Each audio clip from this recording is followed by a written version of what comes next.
हाँ। Hello hello hello hello hello hello. अरे भाई, आज आज मैं सुबह सुबह सपना देखा हूँ। मैं तो क्लास में पढ़ा रहा हूँ। हैं? हैं? मुझे लगा मैं तो क्लास में पढ़ा रहा हूँ, फिर 7:45 पे मेरी बीवी कह रही, जाओगे नहीं क्या आज? मैंने कहा बहुत जल्दी जगाया तूने। कह रही मैं भी तो बस जगी रही हूँ अभी। तो भाई लेट हो गया आज यार। अब कोई बात नहीं। ये बताओ, गाना सुनाते हैं? गाना सुनाते रहते हैं यार तुम लोग को।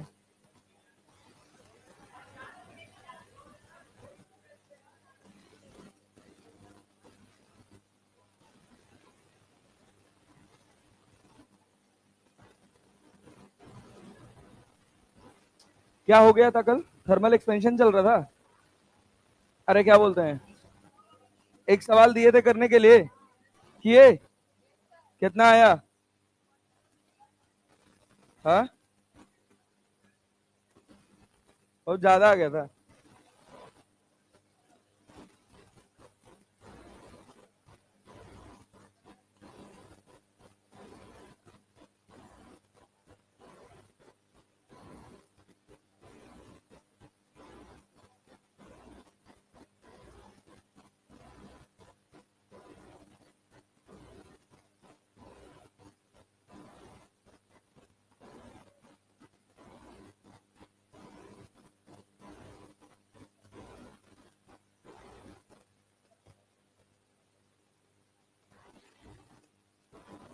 है?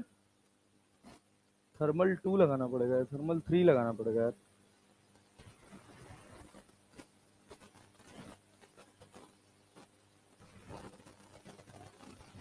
मेल किसका लॉगिन है?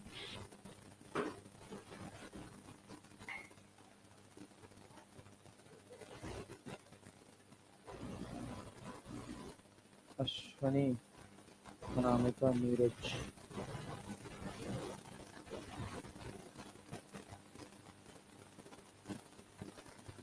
बोला है। तब भाई क्या हाल चाल है तुम लोगों का? भाई, चिल्ड्रंस डे की हार्दिक शुभकामनाएं तुम लोगों को। नहीं, नीचे आ जाइए जरा, मेल मेल लॉगिन करिए। कोई मेल लॉगिन नहीं है इसमें। नीरज वाला लॉगिन कर दीजिए।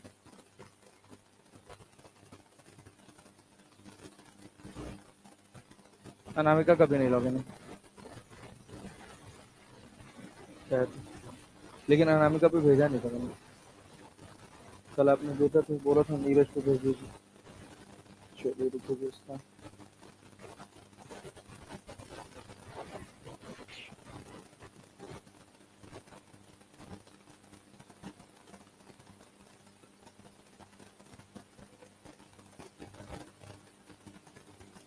भेज दिया।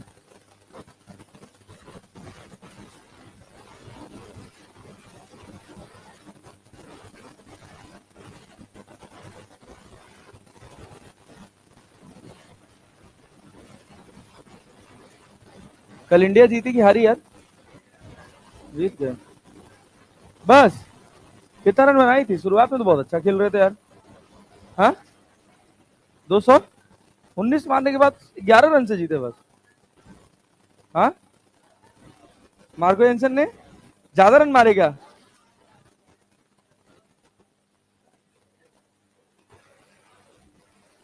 5 छक्का, 3 छक्का। ओके।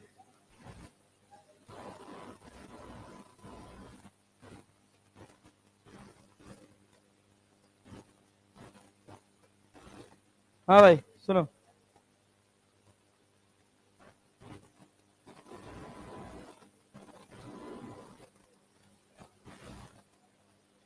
ए भाई सुनो यार। हम कह रहे हैं, तुम्हारे पास एक कंटेनर है मान लो। इस कंटेनर का,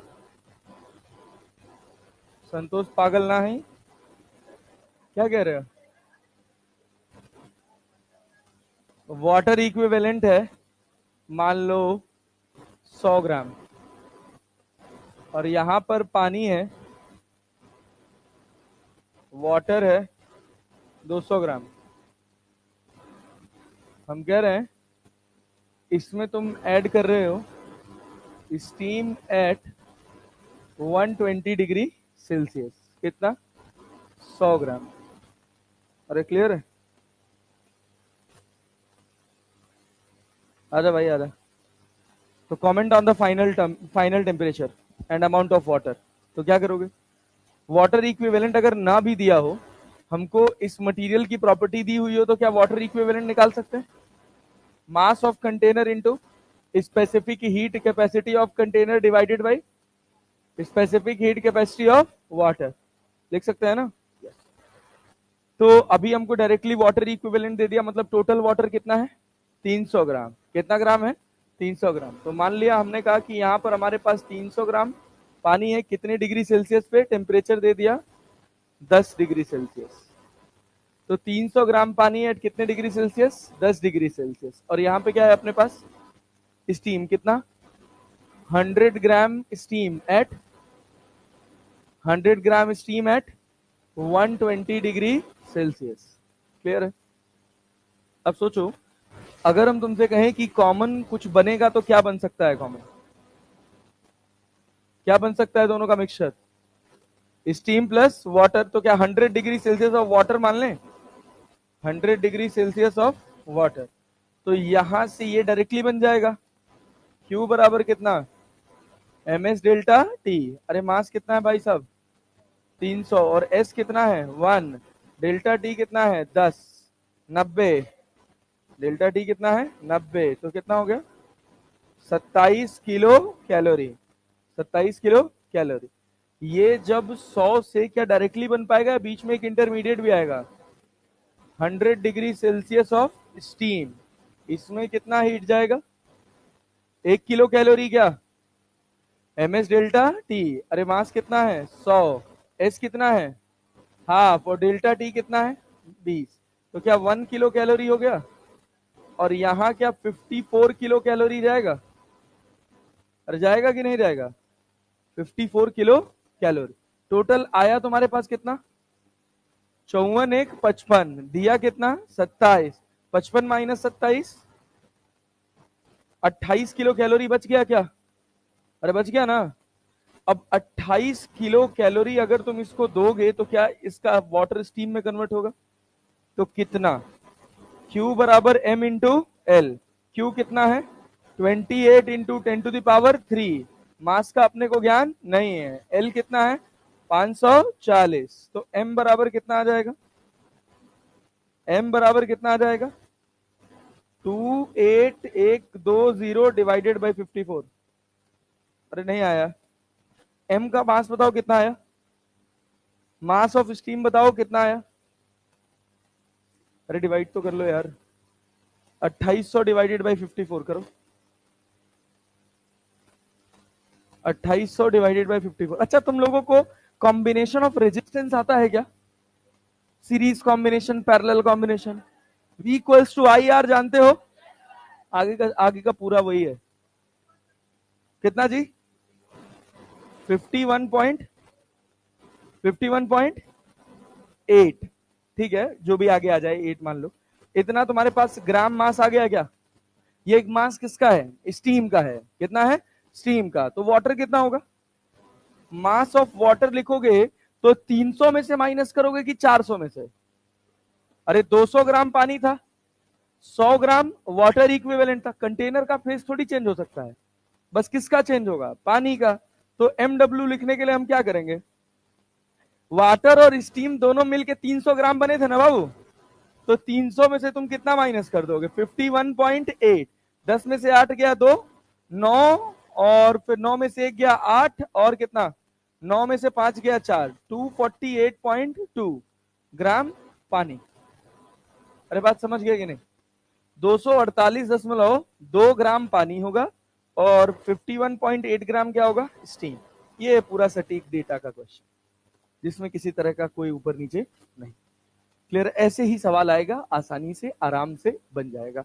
वैसे बहुत कम चांस है, ये तब पूछा जाता रहा था जब नीट का पेपर थोड़ा अच्छा होता था, 2019-2018 में पूछा गया था, तब से वाटर इक्विवेलेंट का सवाल ही नहीं आया। खाली बेसिक वही मिक्सचर का सवाल आया कि एक 20 डिग्री सेल्सियस पे है, एक अपने पास -10 डिग्री सेल्सियस पे है, दोनों को मिला दिए तो comment on the final temperature, या फिर ये बताइए कि फाइनल मिक्सचर में कितना पानी होगा और कितना आइस होगा। क्लियर है? क्या चीज? तब नहीं कर पाते, तब वो सवाल बहुत कठिन है। हाँ वो गलत, क्या चीज? हाँ वही तो हम कहे थे, तब बताए तो थे। हाँ बाद में प्लस बना देते, क्योंकि जब -20 दे देंगे तो ये वाटर इक्विवेलेंट है। आधा हिस्सा इसका कहाँ रहेगा? आधा हिस्सा कहाँ रहेगा? जब तक ये आइस में रहेगा तब तक आप इसको क्या करेंगे, आइस इक्विवेलेंट निकालेंगे। जैसे यहाँ पे क्या है, MC/SC डिवाइडेड बाई SW है ना, तो MC/SC divided by S of ice लिखेंगे, तो वो क्या देगा, मास ऑफ आइस। फिर वो पिघल के क्या बनेगा, पानी। और क्लैरिटी है ना? तो बहुत लेंदी कैलकुलेशन हो जाएगा, उतना 1 मिनट में आप कर ही नहीं पाएंगे, छोड़िए उसको। अब देखिए, ये लगा लेंगे, कर लेंगे ना? चल काम की बात करते हैं। अब अगला हिस्सा है, हम इसके हीट के दूसरे फेज में चल रहे हैं। इसका नाम है क्या भाई साहब, heat transfer, mode of heat transfer. अगर मोड ऑफ हीट ट्रांसफर की बात करा जाए तो 3 तरह के हीट ट्रांसफर के मोड होते हैं। कौन कौन से? एक होता है आपके पास कंडक्शन, एक होता है आपके पास कन्वेक्शन, और एक होता है आपके पास रेडिएशन। अरे क्लैरिटी है?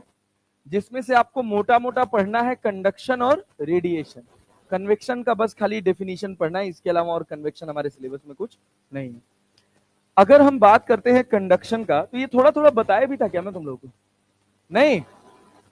सोचो सोचो, हम कह रहे हैं यहां पे टेम्परेचर T1 है, यहां पे टेम्परेचर T2 है, और इनके बीच में एक रॉड लगी है। क्या लगा है भाई साहब? रॉड। तो इस रॉड के थ्रू जो हीट ट्रांसफर होता है, भाई क्या मॉलिक्यूल्स रॉड के चल रहे हैं या एक दूसरे से कोलाइड करके हीट ट्रांसफर कर रहे हैं? कोलिजन की वजह से क्या यहाँ का मॉलिक्यूल यहाँ चला जा रहा है? जैसे करंट दौड़ती थी ना, वैसे हीट दौड़ेगी, बस कंडक्शन में। क्लियर है? तो मोटा मोटा अगर कंडक्शन की बात करें तो हम कह रहे हैं कि अगर हमने यहाँ पर एक रॉड लगा दी, इसका टेम्परेचर कितना है, T1, इसका टेम्परेचर T2, हम कह रहे हैं T1 बड़ा है T2 से, क्या हीट इधर से इधर दौड़ेगी? दौड़ेगी ना? क्या मॉलिक्यूल्स एक्चुअली अपनी जगह से डिस्टर्ब हो रहे हैं? अपनी जगह से नहीं, वो अपनी जगह से बस कोलिजन करके, एवरेज डिस्प्लेसमेंट कितना है, 0, उनको एनर्जी मिला, बगल वाले को टकरा के एनर्जी दिए, फिर वापस आ गए, फिर एनर्जी दूसरे वाले से लिए, फिर टकराए, फिर आगे वाले को दे। अरे क्लैरिटी है ना? तो इसमें लेकिन पार्टिकल अपनी एक्चुअल पोजीशन से हिल नहीं रहा है, वो बस केवल अपनी एक्चुअल पोजीशन पे वाइब्रेट कर रहा है और उससे एनर्जी ट्रांसफर हो रही है। ऐसा थोड़ी है यार, पलटा चला रहे हो करछुल में, पता चला मॉलिक्यूल्स मूव कर रहे हैं और पलटा जो अंदर था उसका वाला हिस्सा उठ के बाहर आ गया। जो अंदर है वो तो वहीं रहेगा ना भाई, उसके मॉलिक्यूल्स जहां हैं वहीं रहेंगे, बस क्या होगा, पलटा जानते हो ना? नहीं जानते हो? करछुल जानते हो? उसी का जो फ्लैट वाला वर्जन होता है उसको पलटा बोलते हैं। क्या बोलते हो? छोली? छोली, अच्छा जो भी बोलते हो यार, हमारे यहाँ वो पलटने का बेसिक पर्पज है तो इस वजह उसका नाम पलटा रखा गया। करछुल समझो यार। हाँ, करछुल, करछुल से भी तो चलाया जा सकता है ना सब्जी, नहीं चलाया जा सकता है?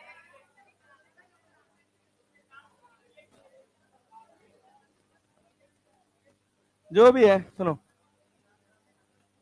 भाई भाई भाई, अगर कंडक्शन की बात करते हैं तो हम लिखते हैं heat transfer, heat transfer through solids. Simple. Solids में जो हीट ट्रांसफर होता है उसको क्या बोलते हैं? सॉलिड्स में हीट ट्रांसफर होगा तो क्या बोलेंगे? कंडक्शन। जब मीडियम सॉलिड हो हीट ट्रांसफर का तो उसको क्या बोलेंगे? Conduction. Heat transfer through fluids, उसको बोलते हैं कन्वेक्शन। एग्जॉस्ट यूज करते हो किचन में, देखो कभी एग्जॉस्ट लगा हुआ? वो क्या करता है, चलता है तो अंदर की गर्मी को बाहर फेंकता है, कैसे? ऐसे। भाई जो गर्मी अक्वायर कर रहा है वो कौन अक्वायर कर रहा है? Air particles. और पंखा चल रहा है तो क्या उन एयर पार्टिकल्स को बाहर फेंक रहा है? तो अंदर की हीट कहां जा रही है? बाहर। तो भाई फ्लूइड है ना, अरे हवा को फ्लूइड बोलते हैं। वो हर चीज जो फ्लो कर सके उसका नाम क्या है? फ्लूइड। क्लियर है? तो हीट ट्रांसफर कैसे हुआ? हीट ट्रांसफर कैसा हुआ? फ्लूइड के माध्यम से ना। क्या पार्टिकल अपनी एक्चुअल पोजीशन से एक जगह से दूसरी जगह गया कि नहीं गया? गया।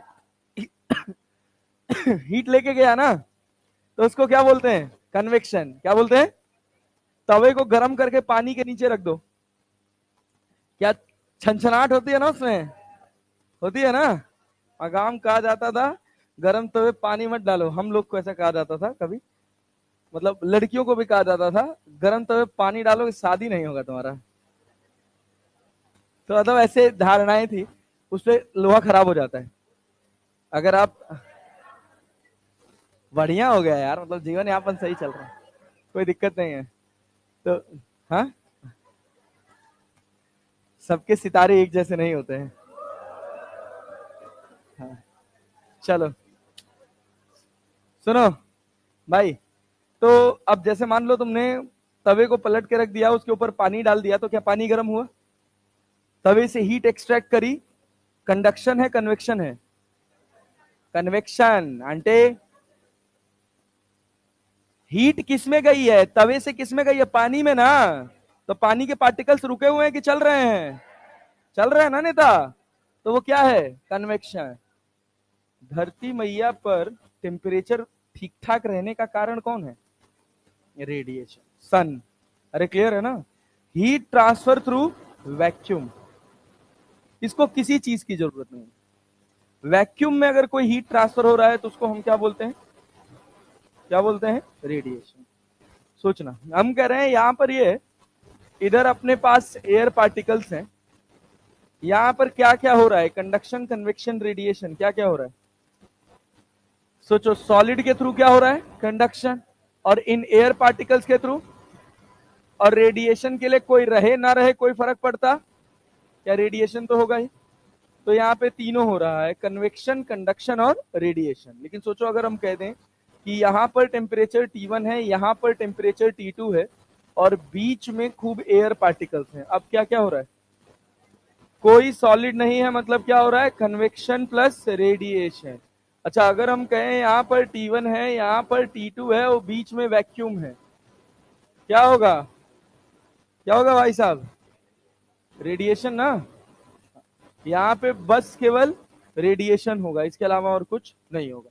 तो हमको मोटा मोटा दो बात पढ़ना है, एक पढ़ना है कंडक्शन और एक पढ़ना है वैक्यूम के through heat transfer, that is radiation. Clear है ना? तो कोशिश करेंगे कि आज दोनों लेक्चर मिला के हम कंडक्शन पूरा खत्म कर लें। बहुत सिंपल होता है, कुछ खास बात नहीं है, सबको सब समझ आएगा। क्या पीछे का आता है क्या पीछे का नहीं आता, उससे कोई लेना देना नहीं। तो मोटा मोटा हमारा कहानी शुरू होता है कहां से? कंडक्शन से। अभी तक तो कुछ इतना खास प्रोडक्टिव था नहीं, ठीक है, लिख लेना है इस सबको, बट यहां से नोट करना है। एक पेज छोड़ के, एक पेज छोड़ के बेसिक्स ऑफ हीट ट्रांसफर डाल के आगे बढ़ जाओ। कंडक्शन देखो क्या इंपॉर्टेंट है। जैसे मान लो हम कह रहे हैं कि यहां पर तुम्हारे पास एक सोर्स है, इसका टेम्परेचर T1 है, यहां पर तुम्हारे पास एक सिंक है, इसका टेम्परेचर कितना है? T2 है। अब मान लो तुम बाहर से एक रॉड लाए और इसके अंदर लगा दिए, क्या होगा? ये रॉड का टेम्परेचर बढ़ेगा कि नहीं बढ़ेगा? मान लो हम कह रहे हैं कि हम बाहर से एक रॉड ले आए जिसका टेम्परेचर कुछ T0 था, कितना था? अगर वो T1 से ज्यादा होगा तो रॉड ठंडी होगी, और T1 से कम होगा तो रॉड गर्म होगी। अरे होगी कि नहीं? अगर T2 से ज्यादा होगा तो रॉड ठंडी होगी, और T2 से कम होगा तो रॉड गर्म होगी। तो जितनी भी कहानी हम कंडक्शन में पढ़ेंगे वो हम पढ़ेंगे स्टेडी स्टेट। क्या पढ़ेंगे भाई साहब? Steady state. अब सवाल पैदा होगा कि स्टेडी स्टेट क्या होता है, क्योंकि सवालों में खूब लिख के आता है कि एट स्टेडी स्टेट। ये तो क्लियर है कि सॉलिड के थ्रू जो हीट ट्रांसफर होगा वो क्या कहलाएगा? कंडक्शन। क्या कहलाएगा? यहां हवा, रेडिएशन कितना हीट ट्रांसफर कर रहा है, हम उसकी कोई बात नहीं कर रहे। अभी सिंपल बात हम करेंगे बस कि इस रॉड के थ्रू कितनी हीट जा रही है। क्लियर है ना? हम कह रहे हैं कि इस रॉड का नेता एरिया ऑफ क्रॉस सेक्शन है ए और इसका लेंथ कितना है एल है। जब हम इस रॉड को इसके अंदर फिट करके बहुत देर तक छोड़ देंगे तो ये T1 और T2 को आप कोई बॉडी मत समझिएगा कि यहां से हीट चलेगी तो इसका टेम्परेचर घट जाएगा और इसका टेम्परेचर बढ़ जाएगा, नहीं, ऐसा कुछ नहीं है। इसको बोला जाता है सोर्स और इसको बोला जाता है सिंक। अरे क्लैरिटी है ना, सोर्स और सिंक का टेम्परेचर फिक्स रहता है। ऐसा थोड़ी है कि आज मोटरसाइकिल लेके निकले, धरती का टेम्परेचर 10 डिग्री सेल्सियस बढ़ गया, बढ़ जाएगा, नहीं ना। अर्थ इज सिंक और गाड़ी का इंजन जो है वो क्या है, सोर्स। उसके अंदर बर्निंग हो रही है कि नहीं हो रही है, फ्यूल बर्न कर रहा है, वहां पे एक टेम्परेचर मेंटेन है ना, और वहां से हीट निकल के कहां जा रही है, एयर में। क्या जितना टेम्परेचर इंजन के अंदर है जहां पिस्टन चल रहा है, क्या उतना ही टेम्परेचर बाहर भी है? बाहर बहुत कम है, बात समझ रहे हैं ना। तो हीट कैसे चली है, सोर्स से सिंक। उतनी हीट आने से धरती के टेम्परेचर पे कोई फर्क पड़ता नहीं है। तो सोर्स और सिंक का मतलब ये है कि यहां से कंटिन्यूअस हीट ट्रांसफर होगा, लेकिन T1 और T2 में कोई चेंज नहीं। मोटा मोटा हिसाब समझ आ रहा है? यस सर, T1 और T2 हमारे कांस्टेंट है। तो ये बात क्लियर है कि जब स्टेडी स्टेट अचीव होगा तो इस पॉइंट का टेम्परेचर कितना है, T1, तो इसके जस्ट बगल वाले का भी कितना होगा, T1। यहां कितना है, यहां भी कितना होगा। ये A पॉइंट का टेम्परेचर जब T1 हो जाए और B पॉइंट का टेम्परेचर जब क्या हो जाए, T2 हो जाए, तो ये क्या कहलाता है, स्टेडी स्टेट। क्या कहलाता है, स्टेडी स्टेट। पक्का? अब इसके बाद कोई चेंज थोड़ी हो सकता है। ए का टेम्परेचर और बढ़ सकता है क्या, नहीं, घट सकता है, नहीं। अरे क्लैरिटी है, इसका मतलब ये रॉड यहां से हीट कितने टेम्परेचर पे उठा रही है, T1 पे, यहां दे कितने पर रही है। अरे मोटा मोटा हिसाब क्लियर हो रहा है। तो स्टेडी स्टेट का मतलब क्या है, if temperature at A is T1 and at B is T2। कहा, इन द रॉड, जो क्या करा रहा है, that is responsible for convection, जो कन्वेक्शन के लिए जो कंडक्शन के लिए जिम्मेदार है। जो कंडक्शन के लिए जिम्मेदार है उसके ए पॉइंट पे टेम्परेचर कितना हो जाए, T1, और बी पॉइंट पे टेम्परेचर कितना हो जाए, T2, तो ये अचीव हो जाता है हमारे पास स्टेडी स्टेट। क्लियर है? अब क्या होगा, कंटिन्यूअसली सोर्स से हीट निकलेगी और कहां जाएगी, सिंक में जाएगी ना। तो कहा गया कि पर यूनिट टाइम कितना हीट फ्लो हो रहा है, dQ बाई dt। पर यूनिट टाइम कितना हीट फ्लो हो रहा है, dQ बाई dt, वो कुछ बातों पे डिपेंड करेगा। सबसे पहली बात ये होगी कि इनके बीच का टेम्परेचर डिफरेंस कितना है। बोलो हाँ किरा, जितना ज्यादा टेम्परेचर डिफरेंस होगा उतनी ज्यादा हीट ट्रांसफर होगी। अच्छा, बहुत बढ़िया। दूसरी बात ये सोचो, मैं अगर कहूं कि dQ by dt directly proportional होगा एरिया ऑफ क्रॉस सेक्शन। जितना मोटा रॉड होगा, क्या उसके उतने ज्यादा पार्टिकल्स इस वाले हिस्से से अटैच्ड होंगे। अरे क्लियर है ना, ये सारे पार्टिकल्स जो लगे हैं इन सब का टेम्परेचर कितना है, T1। ये यहां से कितनी हीट उठा रहे हैं, कितने टेम्परेचर पे हीट उठा रहे हैं, T1 पे। अब अगर मैं इसका एरिया बढ़ा दूं तो क्या ज्यादा नंबर ऑफ मॉलिक्यूल्स T1 से हीट उठाएंगे, तो क्या ज्यादा हीट ट्रांसफर होगा। बहुत कठिन तो नहीं लग रहा है, तो रिस्पॉन्ड करके पढ़ो यार, सीधे बैठ जाओ पहले तो यार, सुबह सुबह एकदम डल बैठे रहते हो यार तुम लोग। क्या dQ बाई dt को मैं इनवर्सली प्रोपोर्शनल टू L लिख सकता हूं। जितना लंबा रॉड होगा हीट ट्रांसफर का रेट उतना कम हो। अरे पल्ले पड़ रहा है, यस। हम कह रहे हैं कि तीनों इक्वेशन को कंबाइन कर दो, ए बी और सी। तो dQ बाई dt, जब हमने प्रोपोर्शनलिटी को हटाया तो प्रोपोर्शनलिटी कांस्टेंट कितना आया, K, A T2 minus T1, T1 minus T2, T1 minus T2 divided by dQ by dt। आज के पहले और कहीं पढ़े हो, करंट में क्या पढ़े हो, करंट में rate of flow of charge, rate of flow of charge. तो इलेक्ट्रिक करंट क्या लाता था, अरे पढ़े है ना। Rate of flow of heat क्या लाएगा, हीट करंट। क्या कहलाएगा, हीट करंट। ये आई जो है it is known as heat current. अब सुनिए, अब और बात सुनो, इसी का हम कह रहे हैं इलेक्ट्रिकल एनालॉगी। क्या भाई साहब? Electrical analogy. तुम 10वीं क्लास पढ़ के आओगे, इतना तुमसे उम्मीद किया जा सकता है कि कोई बात नहीं। चल इधर देखो, हम कह रहे हैं कि अगर यहां पर एक रेजिस्टेंस है आर, कितना रेजिस्टेंस है? आर। क्या ये जानते हो कि आर की वैल्यू रो एल बाई ए होती है? ये पढ़े हो? कौन था वो जो 10वीं क्लास नहीं पढ़ के आया? अच्छा कब हाई पढ़ ले हो नहीं? रो एल बाई ए पढ़े हो नहीं? नहीं पढ़े हो? सुनो सुनो सुनो, आर बराबर क्या? रो एल बाई ए। सुनना भाई भाई भाई, प्लीज इधर ध्यान दो। या ए रुक रे, यहां पे वोल्टेज है V1, वहां पे वोल्टेज है V2। कितना potential difference? V1 minus V2 या V2 माइनस V1। अगर हम कहें करंट इधर जा रही है तो V1 ज्यादा होगा और V2, तो क्या I बराबर मैं V1 minus V2 by are लिखूंगा? और अगर मैं R को ऐसे लिख दूं rho L by A, rho L by A. अरे क्लैरिटी है? क्लैरिटी है? रो को क्या बोलते हैं? रेजिस्टिविटी। क्या बोलते हैं? रेजिस्टिविटी। एक और टर्म होता है जिसका नाम होता है कंडक्टिविटी। क्या नाम होता है? क्या नाम होता है? तो उसको लिखा जाता है 1/सिग्मा। सिग्मा का नाम क्या है भैया? कंडक्टिविटी। तो आई बराबर क्या मैं sigma A V1 minus V2 by L लिख सकता हूं? ये देखो दोनों फॉर्मूले कुछ एक जैसे दिख रहे हैं क्या? बस क्या बदल गया? यहां जो डिफरेंस है वो क्या है? क्या है? और यहां क्या है? करंट को फ्लो कराने के लिए जो डिफरेंस चाहिए वो कौन सा चाहिए? करंट को, इलेक्ट्रिक करंट को पोटेंशियल, और हीट करंट को टेम्परेचर। समझ आया कि नहीं आया? आया ना? अब सुन, के का नाम होता है कोफिशिएंट ऑफ थर्मल कंडक्टिविटी। क्या नाम होता है नेता? Coefficient of thermal conductivity. मतलब मास्टर, अगर मैं इस वाले फॉर्मूले पर जोर मारूं तो क्या मैं इसको ऐसे लिख सकता हूं? आई बराबर T1 minus T2 divided by L by के ए। वो के ही तो ऊपर गया है, के को हम कहां ले आए? नीचे। और यहां देखिए रो एल बाई ए है, क्या एल बाई सिग्मा ए भी लिखा जा सकता है? अरे हाँ कि ना यार? तो ये जो रेजिस्टेंस है इसका नाम क्या है?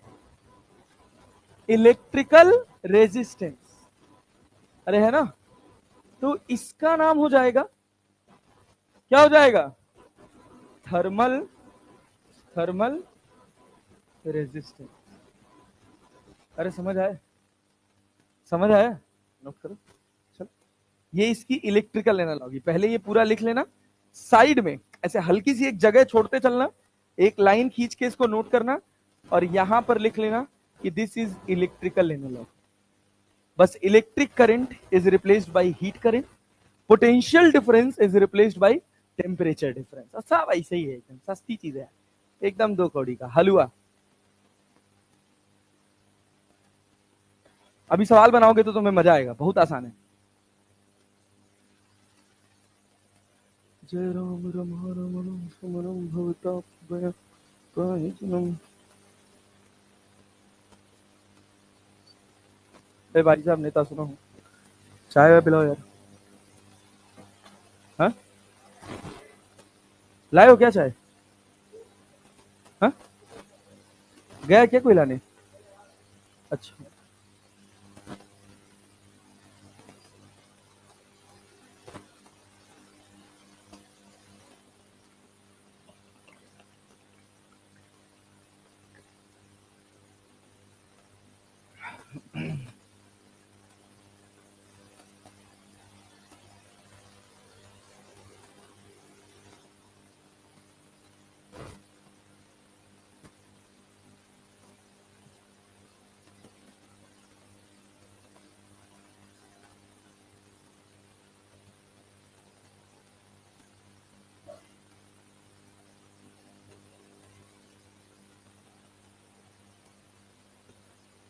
हो गया जी।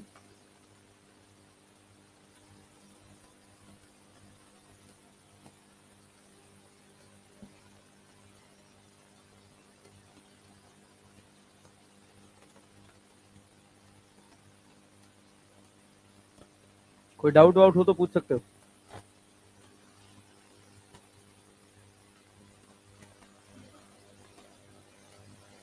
बस आर का फॉर्मूला याद कर लेना। क्या भाई? रो एल बाई ए, यहाँ क्या हो जाएगा? एल बाई के ए, एल बाई के। आसान है, कुछ नहीं।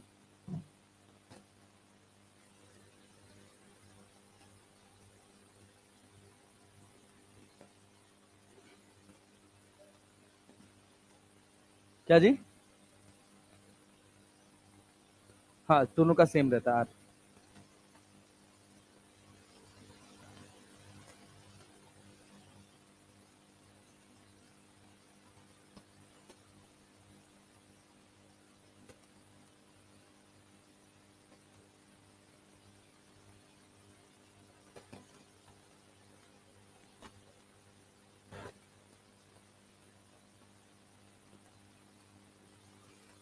आज पार्टी मिलेगी तुम लोगों को?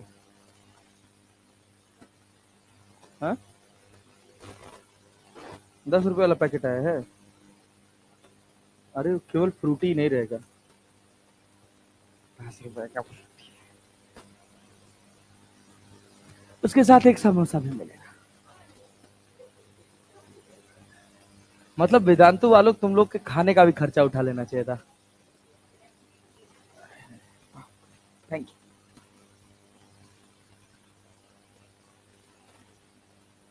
एक हफ्ता तक खाने के लिए कुछ ना कुछ मिलता रहेगा नहीं? तुम्हारा वाला टिफिन वहीं पड़ा हुआ है भाई, ले लेना।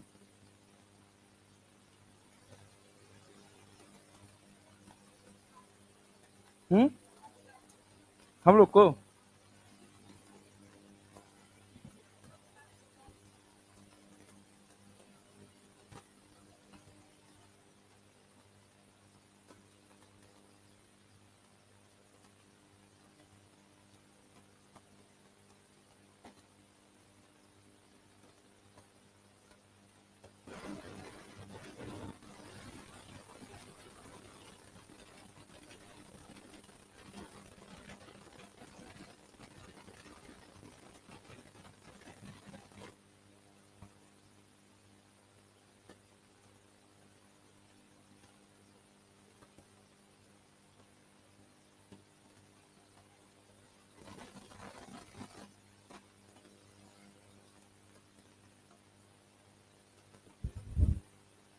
कह रहा बहुत बढ़िया, फिर भेज दो, आधी आधा पैसा भेज दो, हम पार्टी कर लें।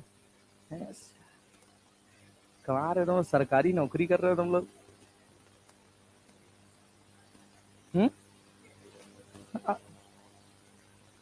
वो अलग बात है।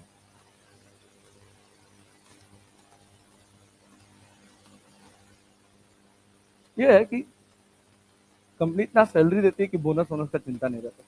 आए ना आए, क्या फर्क है? पैसा बहुत है। तुझे अगले साल फिर तैयारी करनी है क्या? है तो फिर चल। अच्छा, आके मिल लेते हैं। मिल तो हम कहीं लेंगे यार। मान ले अगर तेरा केजीएमसी में हो गया था, तो मैं तो क्या पता लखनऊ में रहूं। तो दुनिया गोल है, कोई कहीं भी मिल जाता है भाई। दुनिया सच में गोल है।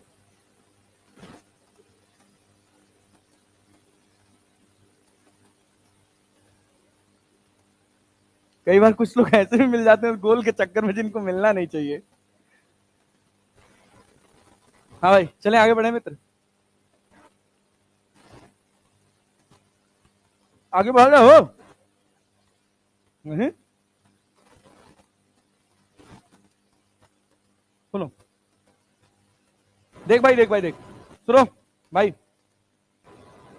यहाँ पे टेम्परेचर T1 और यहाँ पे टेम्परेचर T2, बीच में क्या लगी है? रॉड। इसका अब एक और टर्म एक्स्ट्रा गया, कोफिशिएंट ऑफ थर्मल कंडक्टिविटी के। एरिया ए और लेंथ कितना? एल। रेजिस्टेंस क्या लिखोगे? एल बाई के ए। आर बराबर क्या लिखोगे? एल बाई के। जो रो एल बाई ए होता था, उसमें रो क्या था? रेजिस्टिविटी। यहाँ के क्या है? कंडक्टिविटी। तो इनवर्सली प्रोपोर्शनल जाएगा ना, तो इस वजह से के नीचे आ गया। इसमें कितना हीट फ्लो कर रही है per unit time? dq by dt, that is equal to I. I is heat current, ना कि हीट। हीट क्या है? D Q. हीट क्या है? D Q. Heat flow per unit time equals to क्या है? T1 minus T2 by R. T1 minus T2 by R, जो किसके बराबर है? के ए T1 minus T2 divided by के ए T1 minus T2 divided by L. के को हमने क्या बोला है? के को क्या बोला है? Thermal conductivity. अब हमारा टास्क ये है कि यूनिट ऑफ थर्मल कंडक्टिविटी क्या लिखें। अब यहां पे कैलोरी में कैलकुलेशन नहीं चलेगा, कैलोरी मीटर खत्म और कैलोरी की कैलकुलेशन खत्म, अब सब जूल में चलेगा। अब सोचो dq बाई dt को मैं क्या लिखूं, जूल या जूल पर सेकेंड? dq हो गया जूल और टाइम हो गया सेकेंड। तो इसको हम अपने फॉर्मूले को देखो, बार बार मैं इसी वजह से फॉर्मूला लिख रहा हूं कि तुम भी बार बार लिखो और जल्दी से जल्दी ये फॉर्मूला याद हो जाए। तो dq को हम क्या लिख सकते हैं? जूल। टाइम को क्या लिख सकते हैं? सेकेंड। के का अपने को ज्ञान नहीं है। एरिया को क्या लिख सकते हैं? Metre square. टेम्परेचर को क्या लिख सकते हैं? केल्विन। ये के इसका निकालना है, ठीक है ना? ये के और ये के स्क्वायर मत कर देना। ये के क्या है? केल्विन। क्या है? और एल क्या है? मीटर। क्या इससे ये कट जाएगा? तो के का जो यूनिट आएगा जूल पर सेकेंड पर मीटर पर केल्विन आएगा क्या? इसको ऐसे मैं लिख सकता हूं, जूल सेकेंड की पावर -1, मीटर की पावर -1 और केल्विन की पावर -1 लिख सकता हूं। केल्विन की जगह अगर पर डिग्री सेल्सियस भी लिखा है तब भी हमको कोई दिक्कत नहीं है, क्योंकि आप क्या देख रहे हैं? Temperature difference. तो चाहे डिग्री सेल्सियस में रखो चाहे केल्विन में रखो, कोई फर्क पड़ता नहीं। अच्छा, पावर का नाम सुने हो? क्या होता है? Work done upon time. Joule पर सेकंड। क्या जूल पर सेकंड को वॉट लिखा जा सकता है? लिख सकते हैं ना? तो ये क्या हो गया? और छोटी यूनिट वॉट पर मीटर पर पर KG, what per metre per kelvin. अच्छा, डायमेंशन क्या होगा इसका? डायमेंशन क्या होगा? पावर का क्या होता है?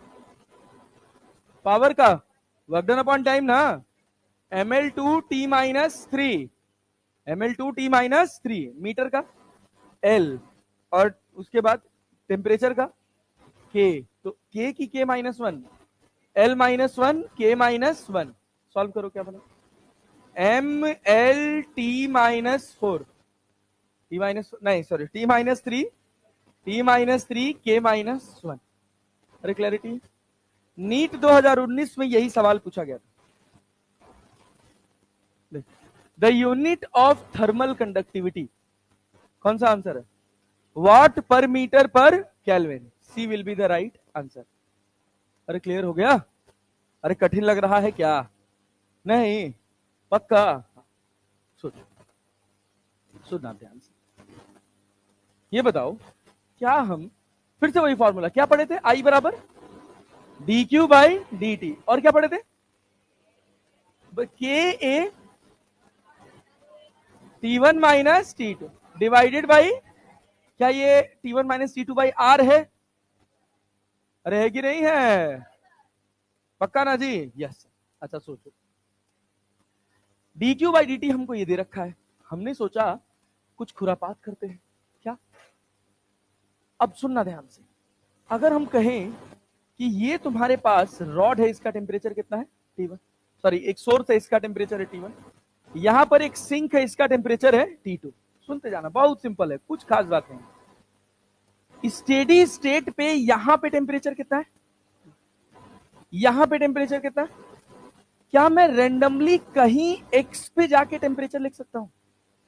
यहां पे अगर मुझे टी लिखना हो, इसका एरिया ए है, लेंथ कितना है पूरा? एल। लेकिन जिस जगह तुमको टेम्परेचर लिखना उस जगह लेंथ एक्स है कि एल? एक्स है ना? क्या है? टेम्परेचर डिफरेंस कितना है? T1 माइनस T2 की T1 minus T? T1 minus. समझ आ रहा है? अब सोचो, अगर तुम ध्यान से सुनो, तो क्या मैं ऐसे कह सकता हूं कि इस रॉड को अगर दो हिस्से में तोड़ ले तो एक रेजिस्टेंस हो जाएगा R1 और एक रेजिस्टेंस हो जाएगा R2। यहां पर टेम्परेचर कितना है?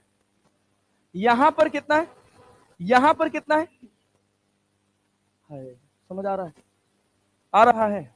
अब एक बात लिखेंगे, अगर वो समझ गए तो यही थर्मल कंडक्टिविटी पूरा खत्म हो जाएगा। इसके बाद थर्मल कंडक्टिविटी में कॉन्सेप्ट के नाम पे कुछ नहीं है। This is the last concept of conduction, और बहुत सिंपल है। हम कह रहे हैं कि जितना करंट R1 में जाएगा, क्या उतना ही करंट R2 में जाएगा? नहीं, मैं मारा मुंह फूट जाए। यही वजह से हम कहते हैं ये समझ लिए तो सब हो जाएगा। करंट का मतलब क्या होता है? स्ट्रीम ना। अब मान लो पाइप है, आगे पाइप मोटी है, पीछे पाइप पतली है, तब भी अगर 10 लीटर पानी पर सेकंड एंटर कर रहा है तो बाहर भी कितना निकलेगा? बात समझ रहे हो ना? बस जहां एरिया ज्यादा है वहां पे रफ्तार कम होगी, जहां एरिया कम है वहां रफ्तार ज्यादा हो, लेकिन पानी तो उतना ही बाहर निकलेगा ना यार, बीच में पानी खा थोड़ी जाएगा कोई।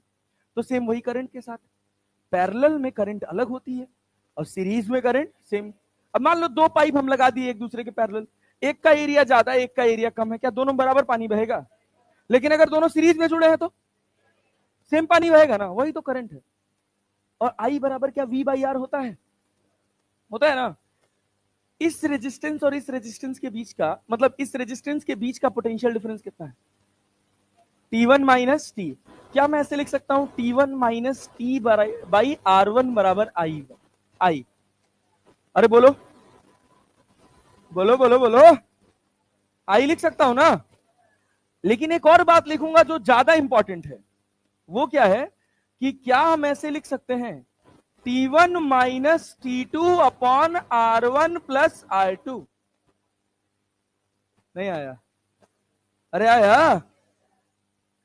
जब तुम दो एंड का टेम्परेचर डिफरेंस देख रहे हो तो उस दो एंड के बीच में रेजिस्टेंस R1 आ रहा है, R2 आ रहा है, या R1 प्लस R2 आ रहा है? R1 plus.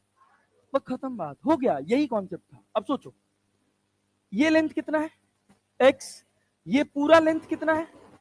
Thermal conductivity.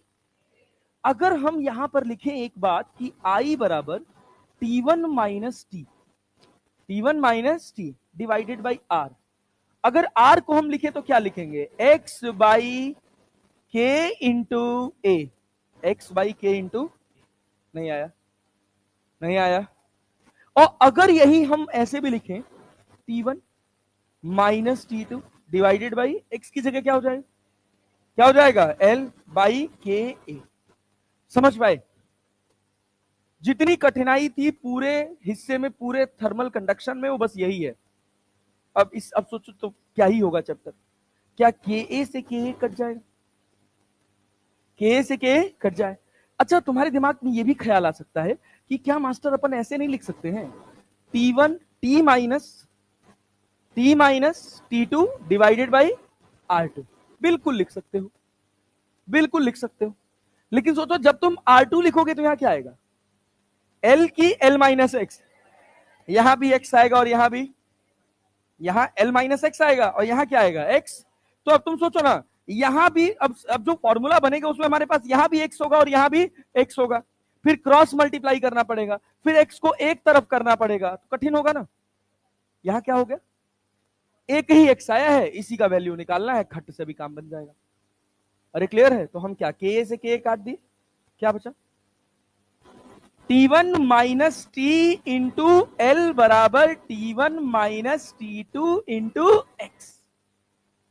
कौन पहाड़ है भैया जो तुम नहीं समझ सकते हो? इसमें समझ सकते हो ना? बोले भारत माता की। हाँ भाई। अब यहां से तुमको टी का वैल्यू निकालना है। किसका वैल्यू निकालना है? क्या निकालोगे? सोचो, क्या तुम ऐसे लिख सकते हो T1 माइनस टी बराबर,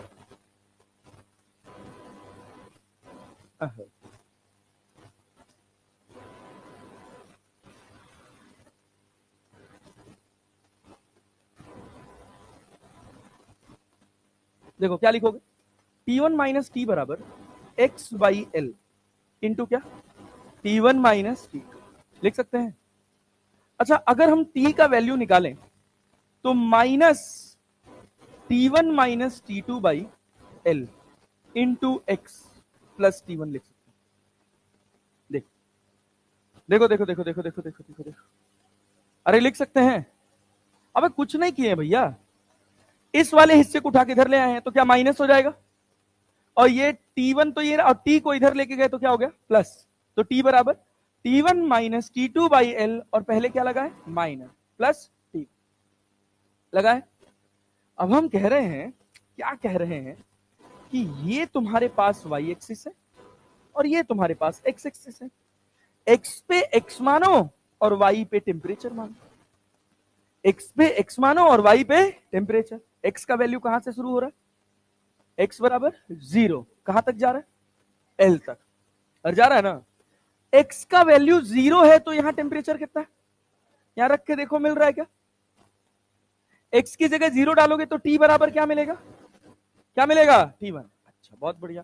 अच्छा x बराबर L रख के देखो तो, यहां L रखोगे क्या L से L कट जाएगा, माइनस T1 प्लस T2 बराबर प्लस प्लस T1, क्या T1 से T1 कट जाएगा, T बराबर क्या T2 मिल जाएगा।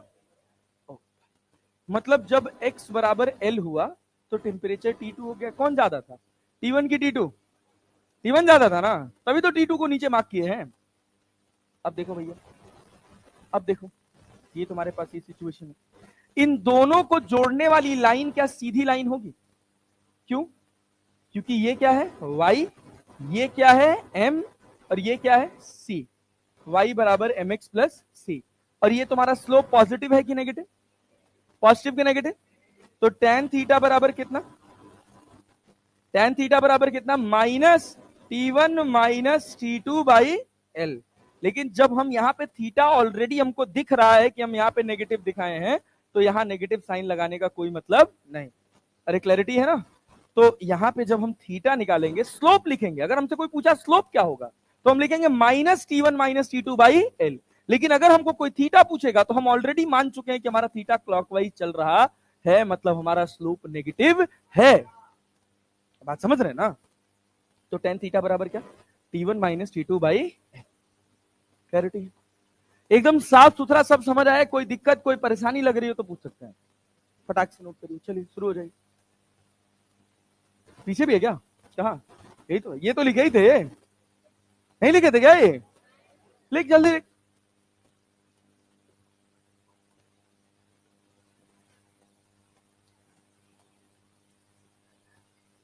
हाँ यार, क्या चाय पिए, मीठा खा रहे हैं यार। नहीं यार, चाय तो पियेंगे, गर्म अभी। लखनऊ में चाय मिलती है जबरदस्त। एक है चाय वाला फेमस है, शर्मा जी की चाय, वो दिन भर में पिलाता होगा कुछ नहीं तो 10,000 कप चाय, 25 रुपए।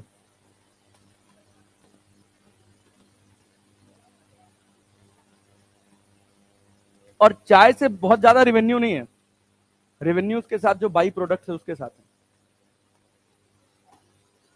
समोसा, एक उसका बहुत अलग तरह का समोसा होता है, बहुत अलग टेस्ट होता है। नहीं, सिगरेट वगैरह नहीं देता, मतलब उस एरिया में तुमको कहीं नहीं मिलेगा जिस एरिया में वो शॉप है। उसका है बन मक्खन। बन मक्खन जानते हो, वो जो मक्खन डालता है ना, वो ये अमूल वाला मक्खन नहीं होता है। वो जब दूध को दही बनाते हैं और दही को जब छाछ में कन्वर्ट करते हैं तो जो डायरेक्ट मक्खन निकल के आता है ना, वो मक्खन यूज करते हैं। 25 रुपए की चाय और 25 रुपए का बन मक्खन, मतलब जनरल रेवेन्यू है उसका 50 रुपए। जिस बिल्डिंग में आकाश चलती है वो उसी चाय वाले की बिल्डिंग।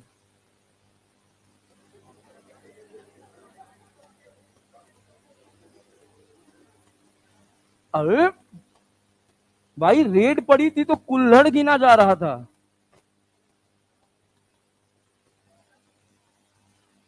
₹1.25 करोड़ का धंधा तो उसका यार 2 4 5 दिन में हो जाता होगा। तो वही है, किसी किसी का चल जाता है, ऐसे किसी, ऐसा भी नहीं है कि बहुत स्पेशल कुछ चाय है, बट हाँ जो चाय पत्ती यूज करता है वो रेगुलर चाय पत्ती नहीं होती है, वो असम वाली डायरेक्ट इंपोर्टेड चाय पत्ती होती है। तो उसने अपना नीश क्रिएट कर रखा है पूरे मार्केट में, पूरे हजरतगंज में फेमस है शर्मा जी की चाय। यूट्यूब पे डालोगे शर्मा जी की चाय तुमको दिख जाएगा। कार्तिक आर्यन वार्यन गए थे साहब, जाते हैं। ऐसा हो कि नहीं लखनऊ में कोई सेलिब्रिटी जाए और वो दो जगह ना जाए, एक रॉयल कैफे और एक शर्मा जी की चाय। बहुत फेमस है। रॉयल कैफे में मिलता है राज कचौड़ी, बास्केट चाट। लखनऊ खाने पीने के लिए बहुत अच्छी जगह है, नॉनवेज वालों के लिए भी, वेजिटेरियंस के लिए भी। नेक्स्ट स्लाइड, जल्दी देखो। रहने लायक शहर भी है, बहुत बढ़िया शहर है। हाँ? कौन गया? गए हो? कहाँ गए थे?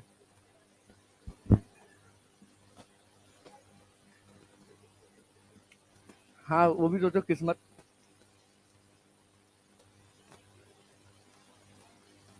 है दुबई में तो घूमेगा ही। अब तो सोशल मीडिया स्टार हो गया भाई, अब लोग उससे हाथ मिला रहे, फोटो खिंचवा रहे हैं उसके साथ। क्या साले।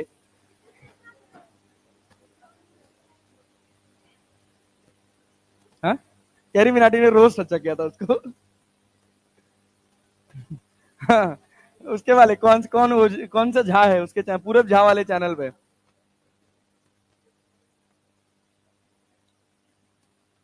जल्दी करो।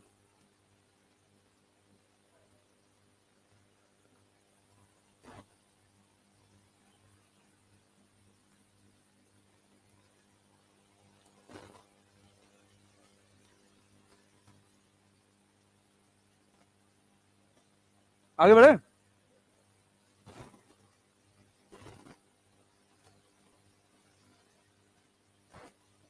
लिख लेना, हेडिंग लिख लेना, relation between temperature temperature relation between temperature and length of rod, T as a function of x.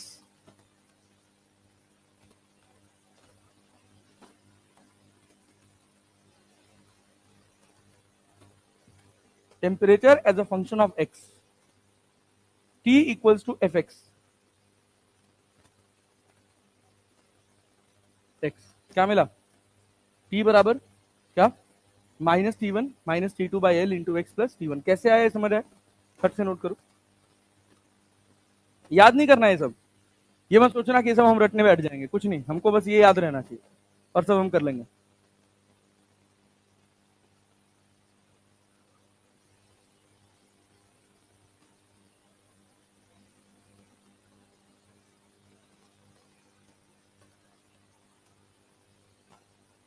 जिसका टेम्परेचर ज्यादा है उसको सोर्स बोलते हैं, जिसका टेम्परेचर कम होता है उसको सिंक बोलते हैं। बिना बिना एक्सटर्नल वर्क के। सिंक से सोर्स जाएगा तो तुमको एक्सटर्नल काम परफॉर्म करना पड़ेगा, वो आएगा थर्मोडाइनमिक्स में। बताया था ना शुरुआत में लेक्चर शुरू करते समय, एसी है, अंदर ठंडा है बाहर गर्म है, अंदर की हीट बाहर जा रही है, अंदर टेम्परेचर कम है ये सिंक है, बाहर टेम्परेचर ज्यादा है वो सोर्स है। तो बिना कंप्रेसर के ठंडा कर देगा? तो यहाँ हम बात कर रहे हैं बेसिक हीट ट्रांसफर का, जिसमें किसी तरह का कोई काम नहीं हो रहा। तो बिना काम के हीट ट्रांसफर हमेशा हायर टेम्परेचर से लोअर टेम्परेचर ही होगा। ठीक है,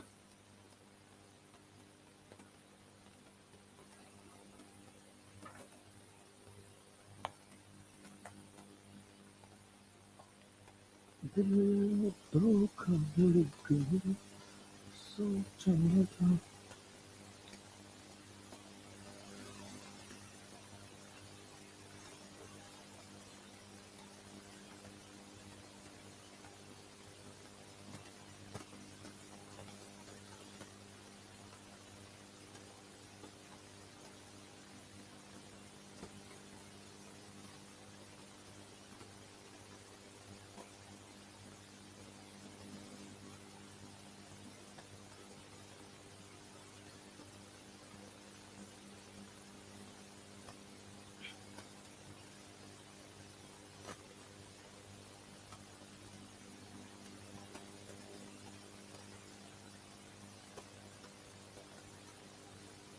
चले भाई आगे बढ़े, जल्दी करो जल्दी करो।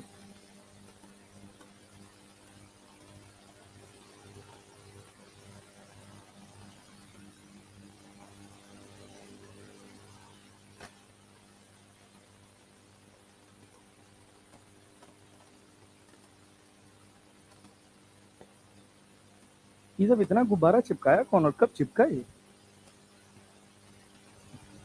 आए होंगे कुछ लोग सजाने वजाने वाले,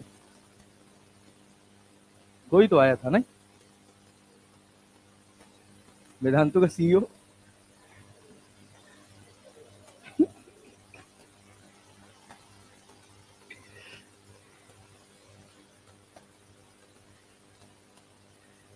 ठीक है, अब थोड़ा बदमाशी तो रहनी चाहिए ना यार, शरीफों को वैसे भी क्या मिला है।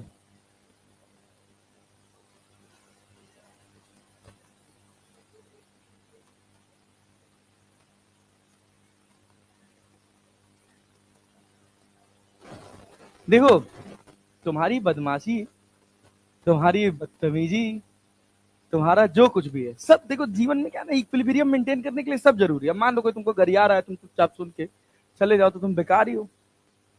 रिटेलिएशन जरूरी है, लेकिन अब वही वही बात है कि गरियाने वाला कौन है।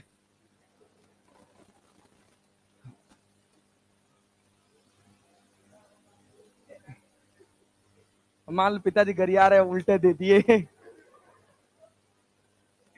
तब तो उसका उसका बहुत बड़ा नुकसान भरना पड़ सकता है, नहीं? हाँ, क्या हो जाएगा? आधार कार्ड पे नाम change. My life my rules. हाँ, ये ऐसे होता है, cool cool dads and cool moms and cool sons के बीच में होता है ऐसे। जो जिन जिन बच्चों को मेड पाल के बड़ा करती है उनके साथ यही होता है।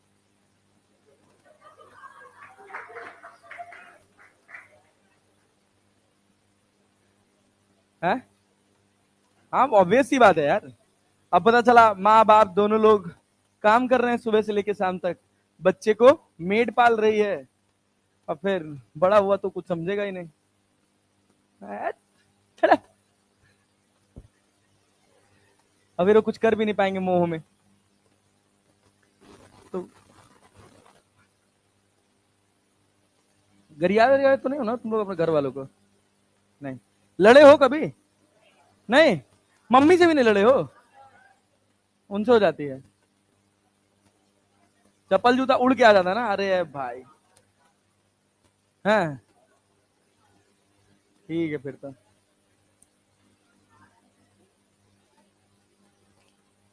आगे बढ़े।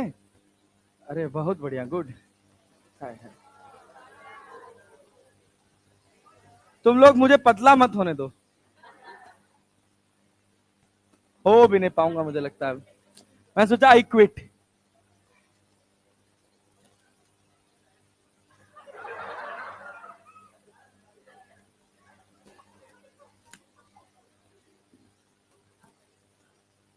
ना मेरा दांत सही है। ए भाई, ए सुनो यार, सुन भाई, सुन सुन। ओहो, बस बोर्ड से नोट हो गया, टाइम पास खत्म। अब फिर तुरंत तुरंत वापस आया करो, अटका मत करो। कहाँ टाइम हो गया? 9:22 हो रहा है। हाँ, 9:15 पे होता है ना। तो मुझसे सुधांशु सर बोले कि मैं 9:45 पे छोड़ूंगा। क्या? अरे पढ़ो ना यार, क्या करोगे घर जाके यार, मतलब टाइम पास करके। ये लेंथ कितना है? एल। एरिया कितना है? ए। थर्मल कंडक्टिविटी कितना है? के। टेम्परेचर कितना है? T2। अब मैं कह रहा हूं कि यहां से एक्स पर गए हैं, यहां पर टेम्परेचर है T। कितना है? T। dx और आगे चले जाओगे तो टेम्परेचर बढ़ेगा कि घटेगा? गजब हो गए तुम लोग एकदम से।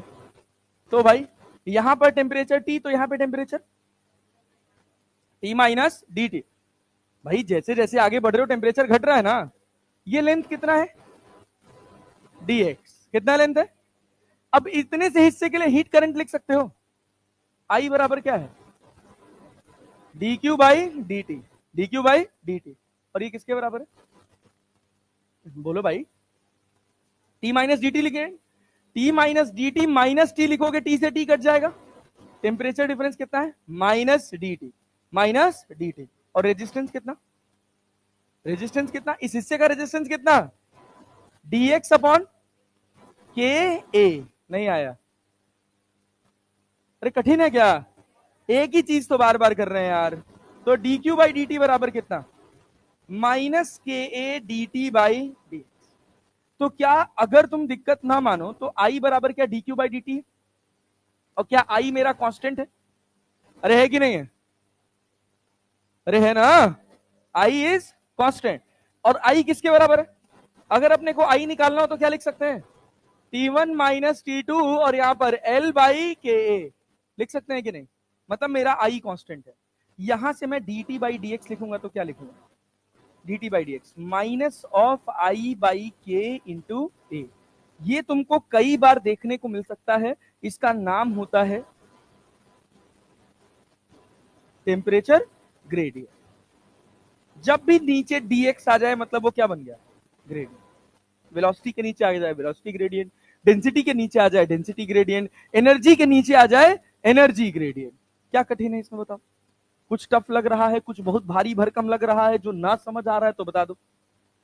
क्लैरिटी है? यस। अब सुनो, अब देखो सवाल कह रहा है कि one face of an aluminium cube, क्या है तुम्हारे पास, एक एल्यूमिनियम क्यूब, इसका एक फेस कितना है, एक फेस कितने मीटर क्यूब का है, 2 मीटर क्यूब का। एक फेस इसका, एक साइड इसका कि एक फेस, एक साइड, एक एज कितने मीटर का है, 2 मीटर का। मेंटेन्ड एट 100 डिग्री सेल्सियस, एक हिस्सा, एक फेस जो है, ये वाला जो फेस है ये 100 डिग्री सेल्सियस पे मेंटेन है, और दूसरा वाला end other is maintained at, दूसरा वाला फेस कितने पर, 0 डिग्री सेल्सियस पे। All other surfaces are covered by adiabatic walls. Adiabatic wall का मतलब किसी तरह का कोई हीट लॉस नहीं हो रहा, मतलब हीट कहां से कहां जाएगी, 100 से 0। Find the amount of heat flowing through the cube in 5 second. Thermal conductivity of aluminium कितना दे रखा है, 209 वॉट पर मीटर पर डिग्री सेल्सियस।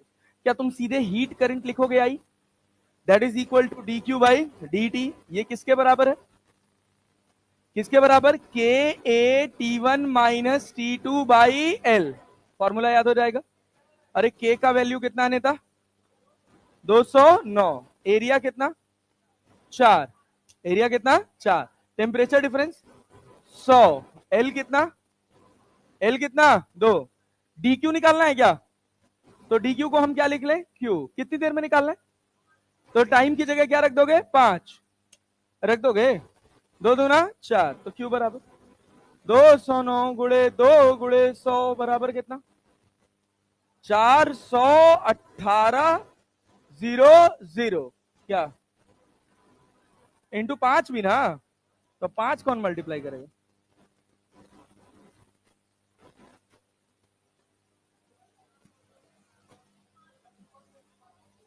हाँ 209 गुणे 2 गुणे 100 मल्टीप्लाइड बाई 5। हाँ तो क्या क्या चाहिए भैया,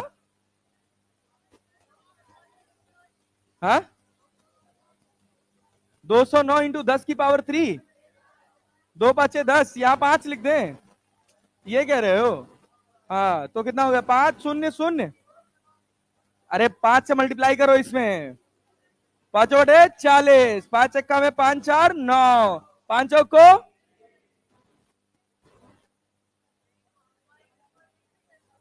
हाँ ठीक है यार, कितना जूल, अरे समझ गए, कठिन है, फॉर्मूला बेस्ड है, यस।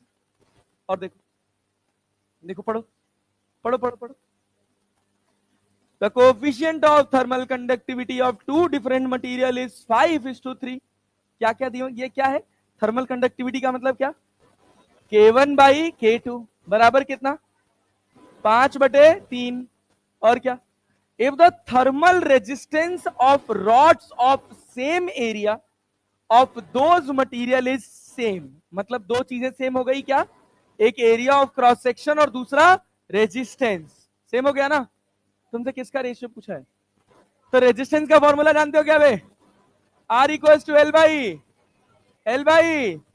के इज डायरेक्टली प्रोपोर्शनल टू, क्या R और A कांस्टेंट है, K1 अपॉन K2 बराबर, मतलब 5/3, मतलब आंसर भी क्या होगा 5/, कोई दिक्कत वाली बात।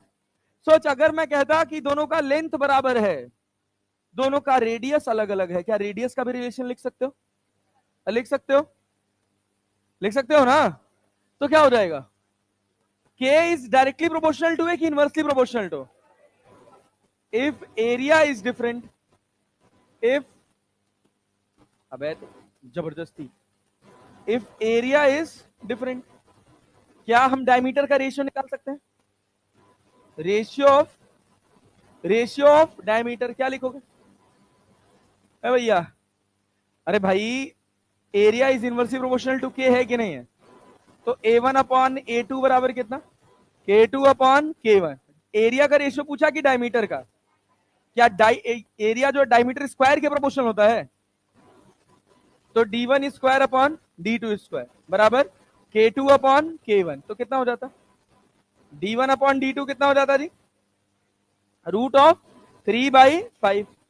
ऐसा सवाल भी आ जाए तो हमको कोई दिक्कत नहीं। यही सब आएगा नीट में भाई, यही सब आएगा, कुछ अलग नहीं आएगा। बहुत सस्ता पेपर होता है। CGPMT 2011, CGPMT मतलब छत्तीसगढ़ PMT। बोलो, चंडीगढ़ नहीं रहे, CH होता है। The thermal conductivity of material in CGS system is कितना? 0.4। के का वैल्यू कितना दे रखा है? के का value 0.4 in steady state. The rate of flow of heat कितना है? ये क्या है? सोच लो, ये क्या है? ध्यान से देखना, यूनिट देखो, उसी से अंदाजा लगेगा। ये dQ/dt है कि dQ/ADT है? देखना क्या लिखा है, कैलोरी पर सेकेंड पर सेंटीमीटर स्क्वायर। कैलोरी पर सेकेंड क्या हो गया? dQ/, और पर सेंटीमीटर स्क्वायर क्या हो गया? एरिया। अरे हो गया, अरे हो गया। तुमसे क्या पूछा है? Thermal gradient. तो ये कितना? dt/dx है, खत्म। अभी पढ़े हो dt/dx, यहां पे k है। dt/dx बराबर क्या पढ़े थे? अभी पढ़े हो भाई। जो फॉर्मूला है ना तुम्हारा, dQ/dt बराबर फॉर्मूला क्या है तुम्हारा, ये बताओ। dQ/dt वाला फॉर्मूला क्या है? माइनस ऑफ के कि प्लस के? लेकिन यहाँ माइनस के हो रहा है, क्योंकि तुम जब T1 माइनस T2 लिखते हो तो initial temperature minus final temperature लिखते हो ना। और dt का मतलब क्या होता है? हमेशा फाइनल माइनस इनिशियल। तो क्या माइनस dt लिख ले, और जहां L था वो क्या हो गया? dx। L को हमने क्या लिख दिया? dx। यही तो कर रहे हैं यार बार बार। तो dt/dx बराबर कितना? dt/dx बराबर कितना? बोलो बोलो बोलो बोलो। dt/dx कितना? 1/ka dQ/dt। सवाल के हिसाब से क्या ये दे रखा है? कितना दे रखा है? कितना दे रखा है? 10। के का वैल्यू 0.4, के का वैल्यू, और ये कितना है? 10। क्या हो जाएगा? 25 डिग्री सेल्सियस पर सेंटीमीटर। 25 डिग्री सेल्सियस पर सेंटीमीटर। तुम सोचोगे माइनस कहां गया? तो जो तुम टेम्परेचर ग्रेडियंट देख रहे हो, तो भैया जहां तुम्हारा x 0 है वहां पे टेम्परेचर कितना है? T1। जहां पे तुम्हारा टेम्परेचर T2 है वहां पर x कितना है? x बराबर कितना है? L। अरे है ना? तो जैसे जैसे तुम्हारा x बढ़ रहा है तुम्हारा टेम्परेचर घट रहा है। अरे क्लैरिटी है? तो यहां dt जो है वो सिग्निफाई कर रहा है बस टेम्परेचर डिफरेंस। क्या सिग्निफाई कर रहा है? Temperature difference. इस नेगेटिव साइन का बस इतना ही सिग्निफिकेंस है कि जब हम हायर टेम्परेचर से लोअर टेम्परेचर की तरफ रॉड में जाएंगे तो उसका टेम्परेचर घटेगा, एक्स बढ़ेगा, टेम्परेचर घटेगा। समझे ना? तो dt कितना आ गया? 25 डिग्री सेल्सियस पर सेंटीमीटर। किसको भाई? यहां कह दिया ना कि ये किसमें है? 0.4 का यूनिट लिखा है? नहीं, क्या लिख दिया है डायरेक्टली? किसमें है? सीजीएस में। ये भी किसमें है? Second centimetre square. किसमें? सीजीएस। कट जाएगा। क्या कह रहा है? यहां पे टेम्परेचर कितना है? T। तो यहां घटा कि नहीं? तो तेरा x बढ़ा कि नहीं बढ़ा? तो x बढ़ा, टेम्परेचर घटा, वही है नेगेटिव साइन। ये देखो क्या कह रहा है?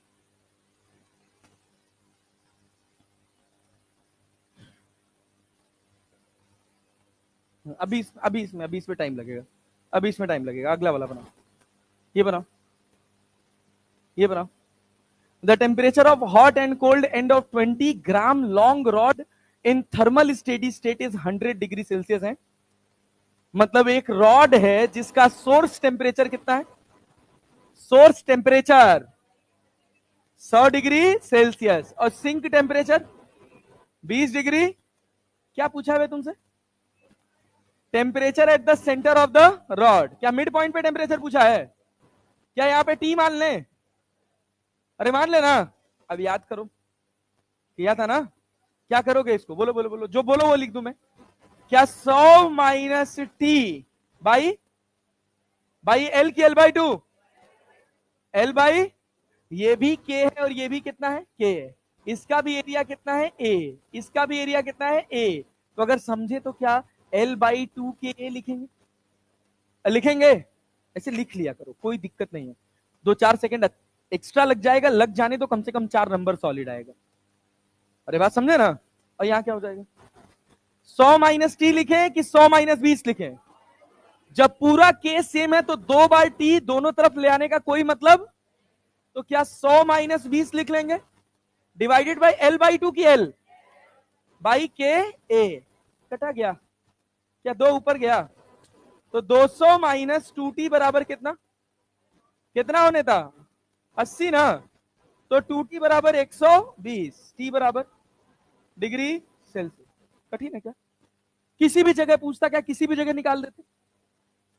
निकाल सकते हैं ना। सुनो ये देखो,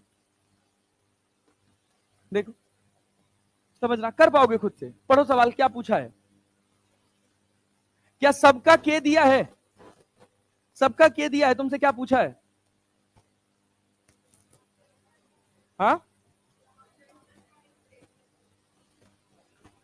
यहां का टेम्परेचर यही तो पूछा है। अच्छा मान लो मैं कहता कि ऐसा है, हमने माना अपनी मर्जी से कि ये टेम्परेचर इन तीनों से ज्यादा है, हमने माना अपनी मर्जी से, मानने में कोई बुराई। अगर सब में ये टी सबसे ज्यादा है तो क्या इधर आई बन जाएगा? इधर कितना जाएगा? I2। इधर कितना जाएगा? अरे क्लियर, कोई आने वाला है क्या? कोई हीट आने वाली है? ये जो आज कह रहा हूं ना, इसी पे तुम्हारा पूरा करंट, इलेक्ट्रिसिटी पूरा किरचॉफ खत्म करवा दूंगा। बस इसी लाइन पे कोई आने वाली करंट है? सब जाने वाली है। किरचॉफ ने क्या कहा था? जितनी आएंगी उतनी यहां आने वाला कोई, सब जाने वाली है ना भाई। तो नेट सम कितना? नेट सम कितना? 0। I1 plus I2 plus I3 बराबर 0। आने वाला कोई था ही नहीं। आने वाली बराबर जाने वाली, जाने वाली कोई है ही नहीं। आने वाली कोई है ही नहीं, सब जाने वाली है ना। I1 क्या लिखोगे? यहां पे टेम्परेचर कितना है? T। सबका रॉड सेम है, सबका एल सेम है, सबका एरिया भी सेम है। I1 क्या लिखोगे? T माइनस पहले वाले का T माइनस 12। एल्यूमिनियम है ना, L by K, L by, अरे V बाई आर ना, तो T1 minus T2 by R. R कितना? L। एरिया कितना है? A। और K कितना है? एल्यूमिनियम का K, एल्यूमिनियम का K 200 A लिख लें। अच्छा प्लस I2 क्या लिखोगे? T minus 50 divided by L by steel का कितना है जी? 50 A। और फिर T माइनस 4 पक्का डिवाइडेड बाई K की जगह 400 इंटू बराबर, क्या सबका L बाई ये 0 बन जाएगा? बनेगा कि नहीं बनेगा? 200 के ऊपर ले जाए, क्या लिखेंगे? अब गधा होंगे जो लोग 200 के ऊपर ले जाएंगे। जिनका गणित अच्छा होगा ना, वो पता क्या करेंगे? कहेंगे 2 इंटू टी माइनस 12। यहां क्या था? 50। यहां से 2 जीरो गायब किए हो, तो यहां से 1 जीरो, दूसरा जीरो, क्या पॉइंट आ जाएगा? तो क्या लिखेंगे? प्लस 0.5 टी माइनस 50 और प्लस 4 इंटू टी माइनस 4 बराबर कितना? 0। क्या यहां से टी निकाल सकते हो? तो ये तुम्हारा काम है, घर से टी निकाल दोगे, निकाल दोगे ना। सुनो देखो, और दूसरा सवाल देखो इसी पर बेस्ड। ये कह रहा है सेम सवाल, आइडेंटिकल क्वेश्चन, यही पूछा जाएगा, इसी के चांस बहुत ज्यादा है पूछे जाने के। क्या कह रहा है ये? 3 rods made of same material having same cross section joined as shown in figure, same material same cross section, each rod is of same length। अबे L भी सेम है, K भी सेम है, और क्या है? A भी सेम है, तीनों सेम है क्या सबका? यहां पे टेम्परेचर क्या मान लें? T। क्या मान लें? सबका टेम्परेचर गिवन है, निकालो आराम से। क्या तुम कहोगे? यहां पे गया I1, यहां पे गया I2, यहां पे गया I3। गया कि नहीं गया? फिर क्या करें? बोलो बोलो बोलो। I1 plus I2 plus I3 बराबर 0। सब जाने वाली है, कोई आने वाली? तो यहां क्या होगा? T1 minus 0 divided by L by के ए, L बाई के। T2 कितना? I2 कितना? T माइनस 90 डिवाइडेड बाई, और I3 कितना? T minus divided by L by के बराबर कितना? क्या L by K, L by K, L by के कट जाएगा? अरे कट जाएगा। क्या 3T बराबर 180 लिख लें? T बराबर कितना? कितना?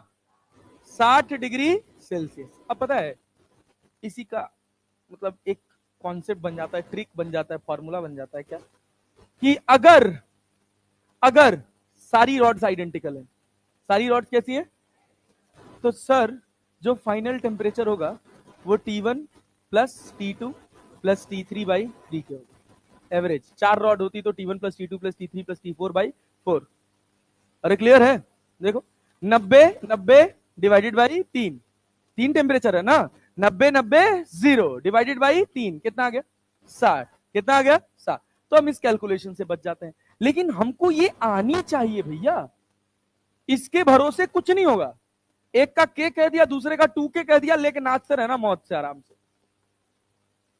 अरे बात समझे? कठिन तो नहीं लग रहा है? पक्का? ये सवाल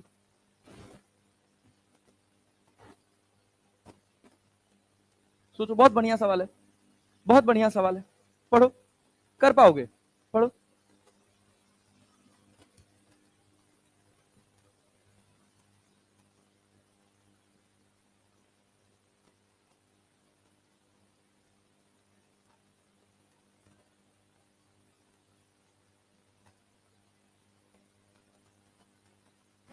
सवाल मोटा मोटा समझ पाए? कितने कंटेनर्स हैं? कितने कंटेनर्स हैं? दोनों सेम मटेरियल के कि अलग अलग? लेकिन दोनों में आइस, दोनों में आइस सेम। हम कह रहे हैं फॉर जस्ट जनरल कंसिडरेशन, यहाँ पे m मास है 0 डिग्री सेल्सियस आइस, यहां पर भी m मास है 0 डिग्री सेल्सियस आइस। अगर हम कह रहे हैं इस पूरे को पिघलना है तो कितनी हीट लगेगी? Q बराबर m इंटू एल। इस पूरे को पिघलना है तब भी कितनी? m into L. इतनी हीट इसको चाहिए पिघलने के लिए, ठीक है ना? ये हीट कहां से आ रही है?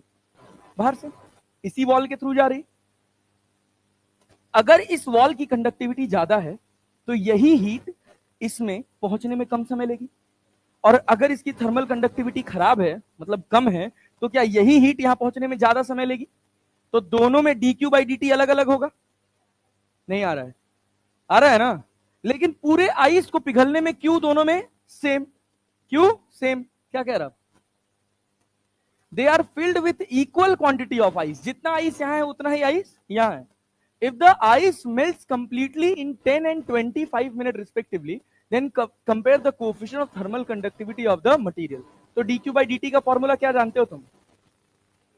ka delta t divided by l। यही तो जानते हो, यही तो जानते हो, जानते हो ना? क्या dq फिक्स है दोनों का?